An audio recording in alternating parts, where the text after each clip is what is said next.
Mr. Christmas by Roger Hargreaves. In my snow-covered cottage at the South Pole, I was having breakfast. Christmas pudding. That frosty morning, as I was popping the last piece of marmalade-covered plum pudding into my mouth, there was a knock on the door of Mistletoe Cottage. When I opened the door, I saw that it was the postman. "Hello, Percy," I said. "Come on in out of the cold." "Don't mind if I do," replied Percy. "There's a bit of a nip in the air today."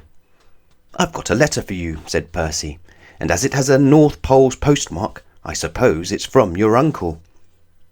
Everybody at the South Pole knows about my famous uncle who lives at the North Pole. "Good old Father Christmas," I chuckled.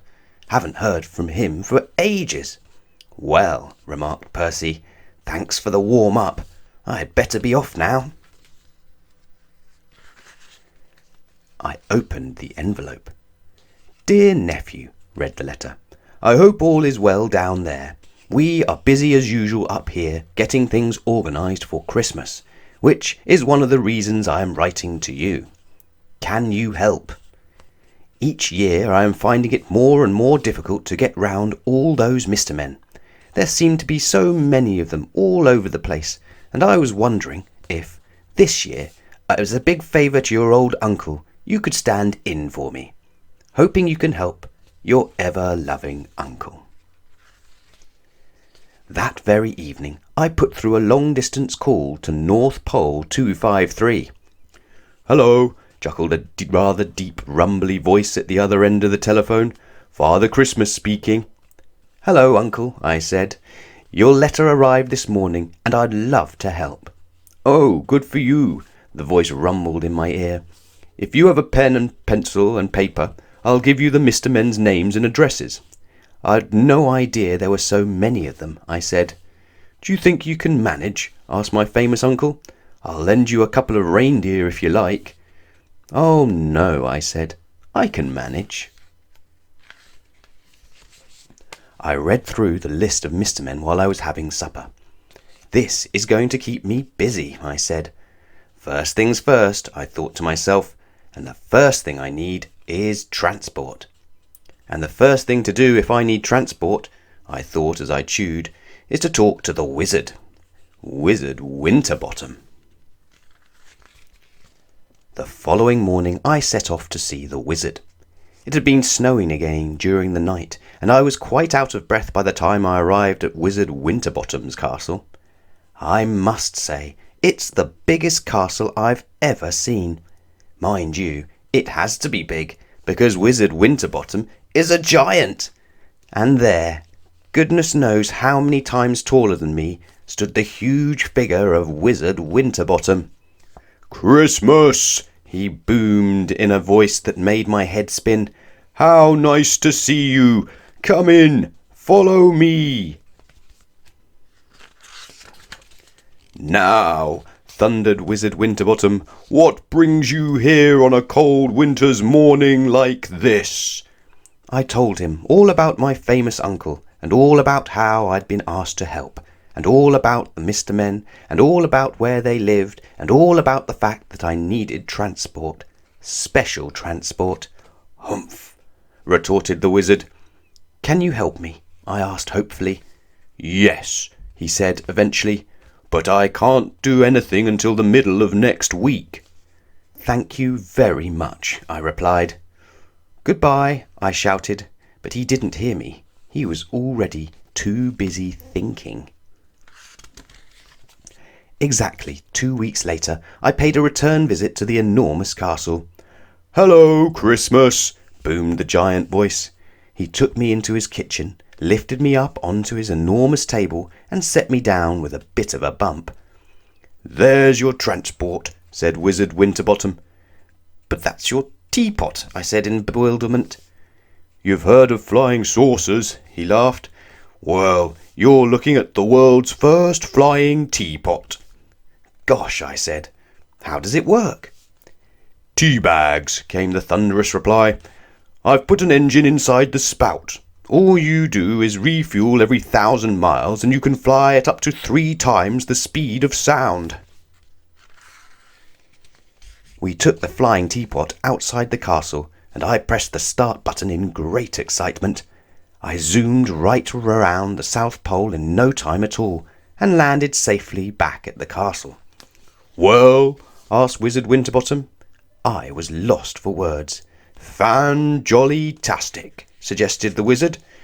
I grinned. "Abso-jolly-lutely," I replied. That evening I sat down and made a list of Christmas presents for all the Mr. Men. Another list. A very long list. I didn't finish until 3 o'clock in the morning. I spent the next week and a half wrapping up all the presents, and almost before I knew it, December the 24th arrived. Christmas Eve. It's going to be a long day, I thought to myself as I packed all the brightly coloured parcels into my flying teapot. It was snowing lightly as I took off from the South Pole.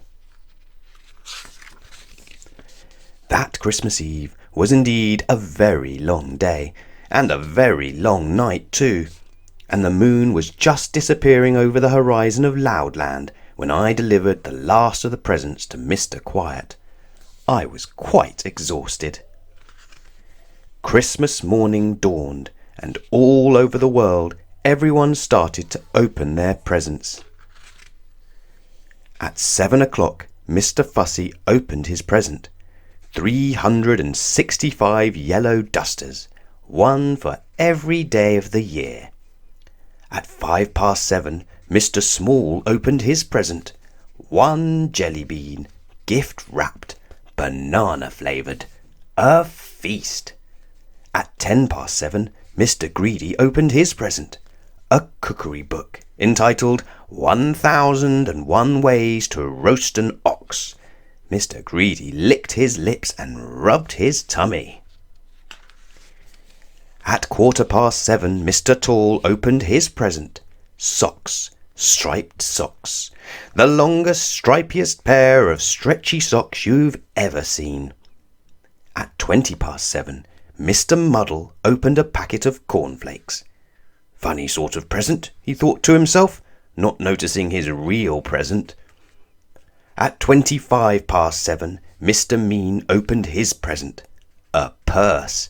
A very, very small purse.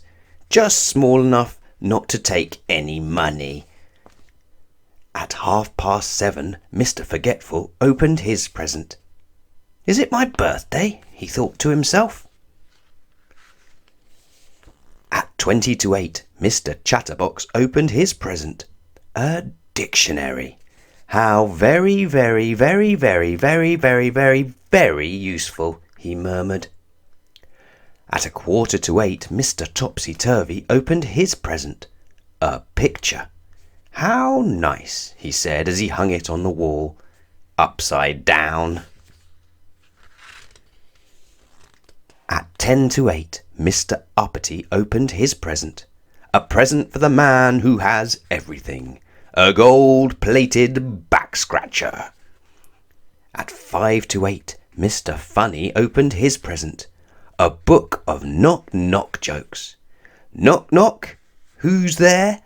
You know the sort of thing. And at 8 o'clock precisely, Mr. Silly opened his present. An electric, fully automatic, instant, digital, computerized thingy-majig. What's an electric, fully automatic, instant, digital, computerized thingy-majig? I've no idea. Just after 8 o'clock that Christmas morning, the telephone rang. "Hello," rumbled a voice. "Hello," I answered. "Happy Christmas." "That's me," laughed Father Christmas, "and a happy Christmas to you too." "And that's me too," I replied. "How did it go?" Father Christmas asked me. "Just got back," I said. "Me too," sighed my uncle wearily. "Had a bit of a problem in France," he added. "Got stuck in a chimney. It's all those mince pies," I chuckled. And that is the end of my story. Well, nearly. Almost. Not quite. At 5 o'clock in the afternoon, Mr. Slow finally managed to open his present. 5 o'clock in the afternoon was the time. And the day? New Year's Eve.